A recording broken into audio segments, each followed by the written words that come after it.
चव्हाण, वडिलांचे नाव महेंद्र चव्हाण, वय वर्ष 124, वय 124. आता वडिलांचे डिटेल्स: नाव महेंद्र कुमार श्रीनाथ चव्हाण, वडिलांचं नाव श्रीनाथ चव्हाण, वय 43. कोणी कोणाला काढले तेच कळत नाहीये. अरे विषय गंभीर आहे.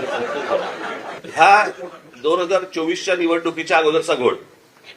2024 नंतर त्यांनी त्यांच्या वेबसाईटवरती यादी जाहीर केली, ज्याच्यामध्ये फक्त नावं आहेत, फोटो नाही, पत्ता नाही, काही नाही.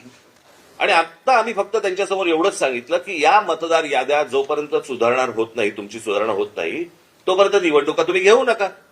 आमची भेट झाल्यानंतर त्यांनी एक नोटिफिकेशन काढलं आणि त्याच्यामध्ये आम्हाला राजकीय पक्षांना 8 दिवस दिले.